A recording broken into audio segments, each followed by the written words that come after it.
अभी हाल ही में मेरे पास सेशन में एक 19 साल का लड़का आ रहा है।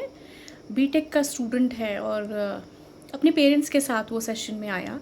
उनके पेरेंट्स का मेजर कंसर्न था कि मैम ये बहुत स्ट्रेस में है, इसकी नींद भी बिल्कुल ख़त्म हो गई है, खाना पीना बहुत कम कर दिया है, क्योंकि 3 दिन बाद उसके सेमेस्टर एग्ज़ाम शुरू होने वाले हैं। तो आप इसको इतना मोटिवेट कर दो, इसको इतनी हेल्प कर दो कि ये परसों वाला एग्ज़ाम लिख ले, जो सेमेस्टर एग्ज़ाम है। मैंने उस बच्चे से बात की, बच्चा काफ़ी स्ट्रेस में था और कई दिनों से सोया भी नहीं था। मैंने जब उससे बात की तो उसने बोला कि ये एग्ज़ाम मैं देना नहीं चाहता, क्योंकि मुझे पता है कि मेरी तैयारी नहीं है और मैं एग्ज़ाम नहीं दूँगा तो शायद मैं फ़ेल होने के शेम से बच जाऊँ, पर एग्ज़ाम दूँगा तो मैं पक्का फ़ेल हो जाऊँगा और फिर उस फ़ेलियर को मैं बर्दाश्त नहीं कर पाऊँगा। तो क्योंकि बच्चे में एंग्ज़ायटी सिम्पटम्स बहुत ज़्यादा थे, इसलिए मैंने साइकियाट्रिस्ट से कंसल्टेशन करवा कर के उनको बच्चे को थोड़ी एंटी एंग्ज़ायटी ड्रग्स दी और घर भेज दिया। और मुझे भी नहीं पता था कि पता नहीं ये परसों वाला पेपर लिखेगा या नहीं। पेपर जिस दिन था उसके अगले दिन पेरेंट्स का फ़ोन आता है, वो कहते हैं कि बच्चा घर से एग्ज़ामिनेशन हॉल की तरफ निकला था और वहाँ पहुँचा नहीं, उसने पेपर नहीं लिखा और शाम को लौट कर के वो घर भी वापस नहीं आया।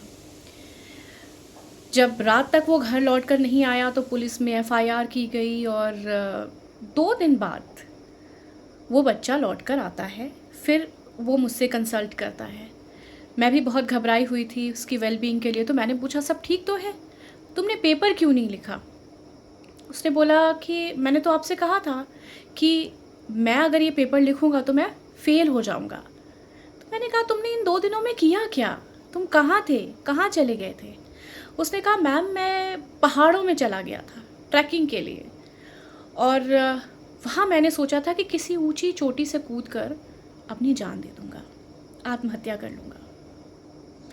मैंने पूछा फिर किया क्यों नहीं?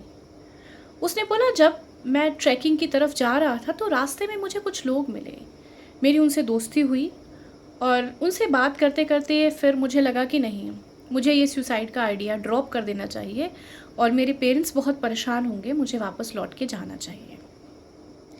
डर ने उसे पहाड़ों की तरफ भेजा था सुसाइड करने के लिए और ह्यूमन कनेक्शंस ने उसे वापस भेज दिया परिवार की तरफ, सुसाइड को अवॉइड करके वापस जीने के लिए। फिर मैंने जो सवाल पूछा वो उसे ज़्यादा पसंद नहीं आया। मैंने पूछा तो तुम्हारा नेक्स्ट पेपर कब है? ये सुनते ही वो बहुत अनॉयड हो गया। उसने बोला नेक्स्ट पेपर 2 दिन बाद है। मैंने पूछा ये पेपर दोगे? उसने कहा मैंने आपसे कहा तो कि मैं इस इंजीनियरिंग के कोर्स के लिए बना ही नहीं हूँ और मेरी बिल्कुल तैयारी नहीं है, मैं फ़ेल हो जाऊँगा। फिर मैंने उससे पूछा कि फ़र्ज़ करो कि तुम एक गेम खेलते हो जहाँ जीतने पे तुम्हें 100 रुपये मिलेंगे, लेकिन अगर हार जाओगे तो तुम्हें कुछ देना नहीं है, तो क्या ये गेम तुम खेलोगे? उसने बोला हाँ ये तो फ़ायदे का गेम है, ये कौन नहीं खेलना चाहेगा। मैंने बस उससे इतना कहा कि बेटा इस एग्ज़ाम में तुम अपीयर हो जाओ, तुम्हारा अगर कोई फ़ायदा नहीं होगा तो बहुत बड़ा नुकसान भी नहीं होगा और फ़ायदा शायद हो सकता है कि तुम इस पेपर में पास हो जाओ। और ये डिसीजन मैंने उस बच्चे पे छोड़ा। पेरेंट्स से भी मैंने कहा कि इसके पेपर के बारे में इससे कोई बात नहीं करेगा। 2 दिन बाद उसने वो पेपर लिखा और आने वाले सेमेस्टर एग्ज़ाम के सारे पेपर लिखे। सिर्फ़ एक पेपर जो उसने छोड़ा था उसमें उसे बैक लगा और बाकी सारे पेपर उसने पास किए। यहाँ मैंने क्या किया? यहाँ मैंने बस नॉन जजमेंटल होकर के उसके फ़ियर्स को सुना।